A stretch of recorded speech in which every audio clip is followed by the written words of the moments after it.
The minimum wage law. Now this is one, just like a few weeks ago when we talked about price gouging. You know, it's a hurricane, it's a natural disaster, everyone gets really upset about rising the price of gasoline, or about raising the price of a generator. They say, I need this thing. Why are you going to raise the price? It's a crisis. So it's very easy to get caught up in these things emotionally. Well, the minimum wage law is another one. We think about the single mother with 2 or 3 children, and she's taking your order in the drive-thru at McDonald's, and you say, well, she can't live on $7.50 an hour. She's got kids to feed. She's got rent to pay. Or you think about the person flipping the burgers in the back. You say, that's not a living wage. He's a father. He's got to take care of his family. Well, so what does a politician do? In fact, has anyone heard what the recent minimum wage protesters are saying they want their pay to be? 15, yeah. 15 an hour. Yeah. And you can actually see them protesting in the streets, 15. So they think 15 an hour will do it. $15 an hour will allow me to continue flipping burgers or taking people's order in the drive-thru window, and that'll take care of myself. Well, the minimum wage is a price control. Now, just like the law of gravity, you can go anywhere in the world and you can drop something, it's going to fall. Just like these laws of economics. You can't suspend a law just because it's an emotional issue. So, the minimum wage law says you can't pay a worker less than a certain amount. What is that? It's a price floor. Yeah. It says you can't pay less than this amount. So think about the Ford Taurus for $50K. Is a Ford Taurus worth $50K? No, it's not. It might be worth 15 or maybe 20 tops. Well, it's the same thing. So the government minimum wage law is a price floor. A wage is the price of hiring a worker. A worker is the product for sale in this case. If the wage is a price and the worker is the product, there's a price floor on that product. What's going to happen? Surplus. Surplus, that's right. You're going to have a surplus. Of people. Of people. Now what do we call that? Unemployment. Unemployment, exactly. So you've got a politician that gets involved and he says, I care about those low income workers and I'm going to do something for them. And next thing you know, what did he do? Put them out of a job. And now they go on unemployment insurance, or now they go on welfare or food stamps. Well, just like you said, we're going to have a surplus. The laws of economics don't change just because it's an emotional issue.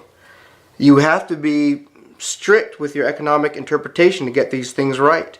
You're going to have more workers sitting around not working than you would have normally without the government intervention. So the minimum wage laws cause unemployment. Now, remember the water analogy. If you have someone run and jump in the water, you're going to displace water. And water's going to go everywhere. Or if you just throw a pebble in the water, you're going to have the ripples. Those ripples are the unintended consequences or the distortions. Something is changing in that market. So let's talk about McDonald's.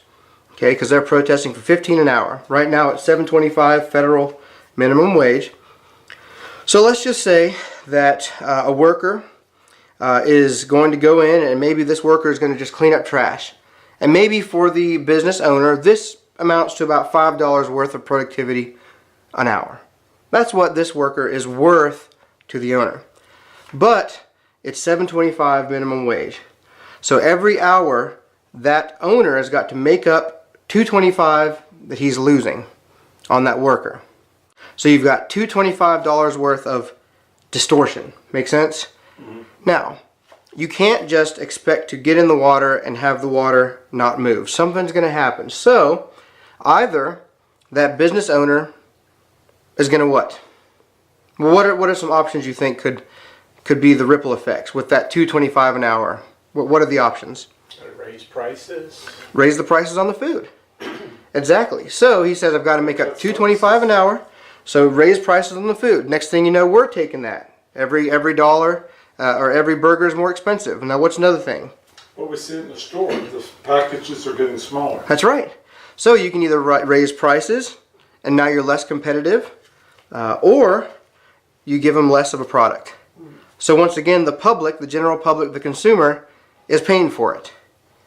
What's another possibility? Well, you saw like at Chick-fil-A, they used, not for one in Short Pump, but some of them used to have all these condiments out. Now they're giving you one at the counter. There you go. So you can simply reduce the service. Exactly. But you've got to make it up somewhere. You can't just expect for a business owner just to take it. He's going to have to absorb that cost somewhere or transfer the cost. Or if he adds it all up, just like that landlord, at some point he says, it's not worth it. I'm literally not making enough money to pay for the operation. I'm out of here. So one way or another, you can't expect for the government to intervene in the market and expect everything just to stay the same. Something is going to change. Something is going to give. And it usually is not what we would like. In many cases, they simply hire less workers and give that job that would have been, given to the $5 an hour worker. They added on to the job that the $7.25 an hour. So now he's doing the work of 2 people, or 1.5 people, or whatever it is. And I'm sure that guy that would have been just sweeping, if that person has no other skills, I'm sure they would have rather just been having some sort of job and the dignity of working and bringing home some money, learning some responsible skills. That would have been better for him and better for society than to have just put him out of work or to put him on food stamps or welfare or whatever it may be. So the government intervenes in the market. It causes a distortion. It changes things. It intended to help workers by guaranteeing them a certain wage. The unintended consequence is that less people are hired and more people are without work. This is a perfect example of why the government should laissez-faire, which is our French word which means Leave it alone. leave it alone. Let it be. When the government intervenes in the market, it messes things up.